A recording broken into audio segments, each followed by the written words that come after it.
Last వీడియోలో చెప్పాను కదా ఒక ప్లేస్కి వెళ్తున్నామని. కర్ణాటక స్టేట్లో ఉన్న బేదర్ ఫోర్ట్కి వచ్చాము. చూడండి ఇక్కడ ఎంట్రింగ్లో తలుపు ఎంత పెద్దదిగా ఉందో. 1427లో అల్లావుద్దీన్ మహమ్మద్ అనే రాజు ఈ పోర్టుని నిర్మించారంట. అప్పట్లో రాజులు చౌలులు ఇక్కడే ఉండి రాజ్యాన్ని పరిపాలించేవారంట. చూడండి ఈ పోర్ట్ అనేది చాలా పెద్దదిగా ఉంది. లోపల మ్యూజియం కూడా ఉంది. అప్పట్లో రాజులు వాడే ఆయుధాలు ఉన్నాయంట. బట్ అక్కడ ఫోన్స్ అండ్ వీడియోస్ ఎలవ్ లేదు, అందుకే తీయలేకపోయాము. అప్పట్లో ఖైదీలను ఇక్కడే బంధించేవారంట. మొత్తం అంతా చాలా బాగుంది, చాలా పెద్దదిగా ఉంది.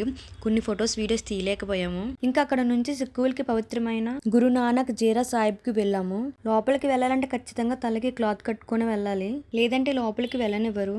లోపల ఇలా ఉంది. Photos and videos not allowed, but నేను చిన్నగా క్యాప్చర్ చేశాను. అక్కడ కాసేపు టైం స్పెండ్ చేసి ఇంక రిటర్న్ అయిపోతున్నాం. రిటర్న్ అయ్యేటప్పుడు ఇక్కడ నేనే డ్రైవింగ్ చేస్తున్నాను. కన్నాకి చైన్ నొప్పి వస్తుందంట. పొట్టి చైన్ నొప్పి వస్తుంది, నువ్వు డ్రైవ్ చేయవా అని అడిగారు. తను అంత క్యూట్ గా అడిగిన తర్వాత డ్రైవ్ చేయకుండా ఎలా ఉంటాను, అందుకే డ్రైవ్ చేస్తున్నాను. అయినా తను అడిగారని కాదు, కానీ నాకు కూడా డ్రైవింగ్ అంటే చాలా ఇష్టం. వెళ్ళేదారిలో ఇంకా డిన్నర్ చేద్దామని చెప్పి జామ్ ఫ్యామిలీ దాబాకి వచ్చాము. ఇక్కడ బ్యాక్ సైడ్ చూడండి చిన్నగా చార్మినార్ కట్టారు, చాలా బాగుంది. కిడ్స్ అయితే ఫుల్ గా ఎంజాయ్ చేస్తున్నారు ఇక్కడ. ఇంకా మేము డిన్నర్కి అయితే రుమాలి రోటీ, తందూరి చికెన్ బిర్యానీ చెప్పాము. ఫుడ్ అయితే నెక్స్ట్ లెవెల్ ఉంది అసలు. ఫుడ్ తినేసి ఇంటికైతే రిటర్న్ అయిపోయాం. Bye guys.